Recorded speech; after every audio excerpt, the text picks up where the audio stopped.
क्रूस का चिन्ह पिता पुत्र पवित्र आत्मा के नाम पर आमीन।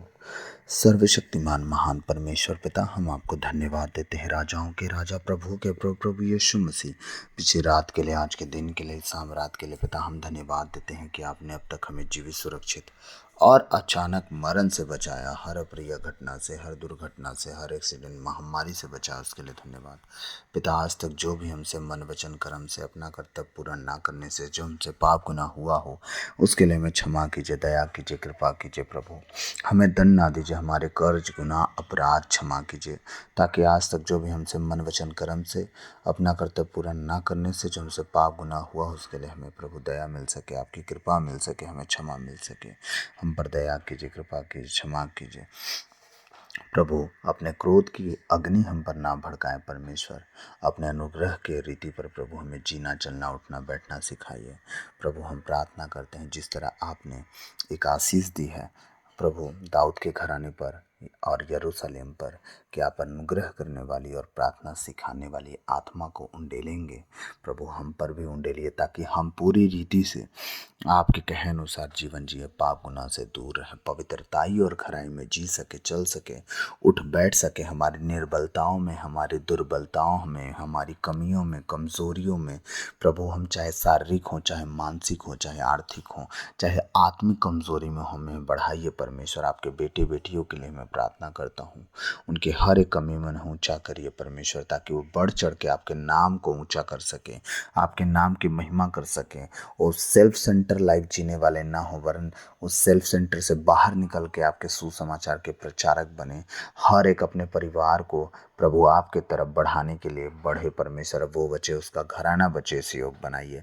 जब आपके वचनों में हम जाएं प्रभु, मेरे मुख पर पहरा बिठाइए, मेरे होठों के द्वार की रखवाली कीजिए, मेरी ज़बान को मसा कीजिए, मेरे होठों को मसा कीजिए प्रभु। आज बोलने वाला मैं नहीं, वरन आप स्वयं मुझ में होकर अपने वचनों के द्वारा बातचीत करें, क्योंकि आपने कहा है बोलने के लिए तुम्हें शब्द दिया जाएगा, बोलते समय तुम चिंता ना करो कि तुम क्या बोलोगे प्रभु। मैं प्रार्थना करता हूँ हर एक निकम्मी चाल चलन हमारे जीवन से निकले, हर एक कमज़ोरियों को हम ढाके बिना आपके सामने रखें, ताकि हम अपनी दुर्बलताओं को, कमज़ोरियों को छुपाएं नहीं, वरन आपके सामने रखें और आप उनसे हमें बाहर निकालें।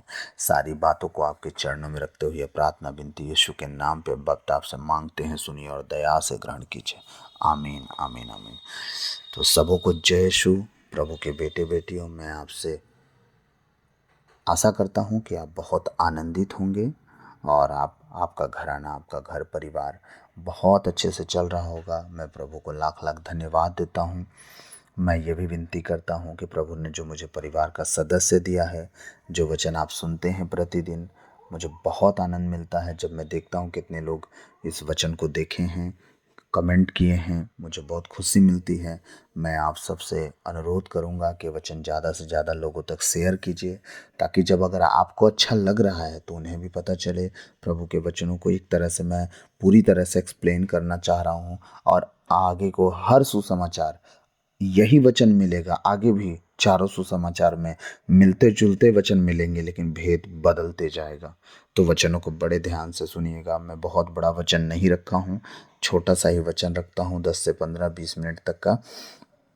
तो उस वचन में थोड़ा समय दीजिएगा, और वचन के द्वारा जो अगर मैं सिखाने की कोशिश कर रहा हूँ, प्लीज़ मैं रिक्वेस्ट करूँगा, अपना भाई, अपनी बहन, अपने माता और पिता समझकर कि उस वचन के अनुसार प्लीज़ चलने की कोशिश कीजिए। अगर जीवन ना बदले, आप वचन मत सुनिएगा, किसी और का सुनिएगा। मैं ये भी तो नहीं कह रहा हूँ आज भी किसी और का मत सुनिए, आप सुनिए। लेकिन अगर मैं कह रहा हूँ कि अगर आप जिस तरह से वचन के अनुसार मैं आपको कह रहा हूँ करने के लिए, आप करके देखिएगा। मेरा जीवन बदला है, आज मैं आपको सुना रहा हूँ, आपका जीवन बदलेगा, कल आप बहुतों को सुनाएंगे। आमीन। आइए हम प्रभु के वचन में जाएंगे। आज हम 9 अध्याय के सेकंड लास्ट पड़ाव में पढ़े हैं। हम कौन सा है वो पड़ाव? हम देखने जा रहे हैं गूंगा अवधूत ग्रस्त को।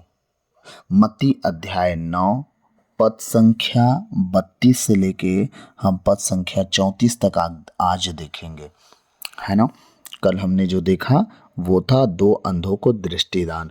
आज हम देखने जा रहे हैं गूंगा अवधूत ग्रस्त। ठीक है, तो मैं आप लोगों के लिए वचन पढ़ूंगा, इसी वचन पे हम खत्म करेंगे और कल ईसा की अनुकंपा, जो हमारा लास्ट 35 से लेके जो वचन बचेगा आने वाला, कल जो हम देखेंगे 38 वचन तक, कल हम उसको देखेंगे।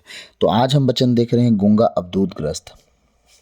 इस वचन का मेन पॉइंट क्या है ना, ये लास्ट में मिलता है, शुरू में नहीं मिलता। हम देखते हैं, चलिए।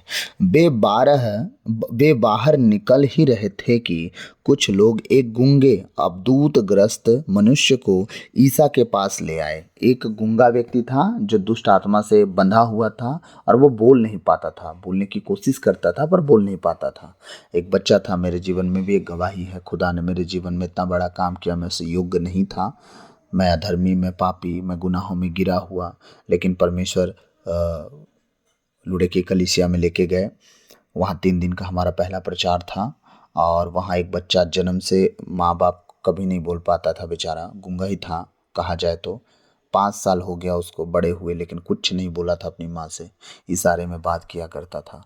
खुदावन ने ऐसी अनुग्रह किया कि अंतिम प्रार्थना उस बच्चे के लिए, तीसरे दिन सबके लिए प्रार्थना होने के बाद अंतिम प्रार्थना उस बच्चे के लिए हुआ और परमेश्वर की ऐसी कृपा हुई कि वो बच्चा उसी दिन से बोलना शुरू कर दिया। जो दुष्ट आत्मा उस बच्चे के गले को बांध के रखे थे खुल गया और परमेश्वर उस बच्चे को पूरी रीति से छुटकारा दिला दिया। आज भाई वो बच्चा इतना बात करता है कि उसके बात को सुन सुन के हम लोग आनंदित हो जाते हैं।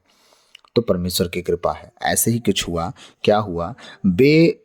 वे बाहर निकल ही रहे थे कि कुछ लोग एक गूंगे अवधूत ग्रस्त मनुष्य को ईसा के पास ले आए। ईसा ने अवधूत को निकाला और वह गूंगा बोलने लगा। ठीक है, यीशु मसीह ने क्या किया? गूंगे को, दुष्ट आत्मा को निकाल दिया और गूंगा बोलने लगा। ठीक है, लोग अचंभे में पड़कर बोल उठे। क्या कहने लगे? बोल उठे, जय जयकार के रूप में। हम जब किसी की प्रशंसा करते हैं तो धीरज करते हैं, नहीं, वो भीड़ थी वहां पे। अरे वाह, इस मनुष्य जैसा हो ही कौन सकता है कि गूंगों को एक झटके में बोली दे सकता है, जबान दे सकता है। वो लोग ऐसी चमत्कार, ऐसा चिन्ह पहले कभी नहीं देखे थे और वो चिन्ह और चमत्कार देख के बोल उठे। आज ना ऐसी बातें मेरे अंदर परमेश्वर डाले हैं ना इस वचन के द्वारा कि अगर मैं बोल दूंगा ना, अगर वीडियो वायरल हुआ कभी ना, तो विवाद में आ जाऊंगा मैं, इसलिए बोल नहीं सकता। बस मैं इशारा में आपको समझा दूंगा, आप समझ लीजिएगा। ठीक है, आगे जो वचन मैं पढ़ूंगा वो इशारा में समझाऊंगा, आप समझ लीजिएगा। वो क्या करने लगे? वो बोल उठे, यीशु मसीह की प्रशंसा करने लगे और इज़राइल में ऐसा चमत्कार कभी नहीं देखा गया। वो क्या बोल उठे? इज़राइल में ऐसा चमत्कार कभी नहीं देखा गया। इज़राइली कौन थे? पहले ध्यान से पीछे जाइएगा, थोड़ा सा पीछे। ठीक है, आप यीशु मसीह के बाद वाले हैं। यीशु मसीह के पहले वाले जो थे वो कौन थे? ध्यान से समझिएगा। 12 गोत्र कौन थे? यहूदी कौन थे? सब कुछ समझ लीजिएगा। इस वचन को मैं पूरे खुल के तो नहीं बोलूँगा, बस इतना ही बोलूँगा, शॉर्टकट में समझिएगा इस वचन को। अब वो क्या करे? यीशु मसीह की जब चिन्ह चमत्कारों को देखे, अवधूत को निकाला और ये सब देखने के बाद वो बोल उठे, इज़राइल में ऐसा चमत्कार कभी नहीं देखा गया, कभी नहीं देखा गया। वो बोल उठे। अब इसमें मिर्ची किसको लग गई मालूम है? इसमें बुरा किसको लग गया? उन निकम्मों को बुरा लग गया जिन्होंने कभी भी खुदा के सामने घुटना टिकाना नहीं जाना, कभी भी वो परमेश्वर के सामने उपस्थित होना नहीं जाना, कभी भी वो परमेश्वर से विनती प्रार्थना करना नहीं जाना, कभी भी उन लोगों ने अपने चाल चलन को परमेश्वर के सामने रख के माफ़ी मांगना नहीं जाना। वो सिर्फ उनका कहना था बलिदान चढ़ाओ, हो गया, अपने अपने रास्ते जाओ। ठीक है, ये कौन लोग हैं? हम पढ़ते हैं। जब पूरे इज़राइल में ऐसा चमत्कार कभी नहीं देखा गया, जब ये बातें होने लगी, जब इतनी जोर जोर से बोलने लगे, तब क्या हुआ देखते हैं। 34 वचन कहता है, परंतु फरीसी कहते थे। कौन कहते थे? फरीसी, जिन्होंने न कलीसिया की कभी परवाह की कि वो जी रहे हैं कि मर रहे हैं, दुष्ट आत्माओं से लपटे हैं, बीमारी से लपटे हैं, कोढ़ग्रस्त हैं, किस तरह जी रहे हैं उन्हें कोई फर्क नहीं पड़ा। यीशु मसीह ने तो हाथ पकड़ पकड़ के उन्हें उठाया, कोढ़ियों को शुद्ध किया। लेकिन इनके डिक्शनरी में, इनके विधान में कुछ ऐसा नहीं था कि ऐसा संभव है। समझिएगा, ये रीति रिवाजों पे चल रहे थे। यीशु मसीह ने जब देखा ना स्वर्ग से, ये रीति रिवाजों के चक्कर में पूरी मानव जाति मारी जाएगी, एक दिन नरक की आग में चली जाएगी और रीति रिवाज फॉलो भी नहीं कर पाएंगे। इसीलिए यीशु मसीह ने स्वर्ग छोड़ा, अपने बाप का घर छोड़ा, वो सिंहासन छोड़ा और धरती पे आ गया। किस लिए? ताकि सब ना मारे जाएं, बचाए जाएं। और धन्यवाद का बलिदान इनफ हो, दुनिया भर का बलिदान वो नहीं कर पाएंगे कल के दिन। अभी सिंपल सी बातों को, उनके पास हजारों भेड़ बकरी हैं तो भी काना लूला भेड़ बकरी बलिदान चढ़ा रहे हैं। कल कमज़ोर हो जाएंगे, गरीब हो जाएंगे तो कबूतर कहाँ से खरीदेंगे? हाँ, ये सब जानने के बाद यीशु मसीह धरती पे आया और उन्होंने कहा धन्यवाद का बलिदान चढ़ा और कुछ नहीं चाहिए। ठीक है, अभी किसको बुरा लग रहा है देखिए। परंतु फरीसी कहते थे यह नरक दूतों के नायक की सहायता से अब दूतों को निकालता है। कौन बोल रहा है मालूम है? निकम्मे लोग। कौन बोल रहा है? जो उन्होंने कभी कुछ नहीं किया, सिर्फ क्या किया? कलीसिया के लोगों को लूटे, उनके बलिदानों को खाए लूट के, और उनसे भेंट लिया, दान लिया, दशमांश लिया, लेकिन कलीसिया के लिए कभी भी कुछ नहीं किया उन्होंने। ना उन्होंने परमेश्वर के सामने घुटने टिकाए, ना परमेश्वर से उन्होंने प्रार्थना की, ना विनती की। याद रखिएगा, एक बात मैं आप लोग को बता दे रहा हूँ। मैंने क्यों कहा आप बच्चे, आपका घराना बचाया जाए? जिस पर प्रभु प्रकट हुआ है वही घर का राजा हुआ।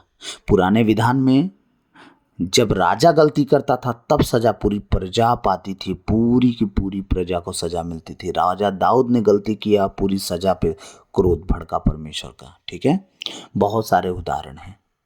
हाँ, जब राजा गलती करता था, राजा अहाब गलती किया, सुलेमान गलती किया, जितने राजा गलती करते थे, राजा साउल गलती किया, पूरी प्रजा मारी गई इज़राइल की।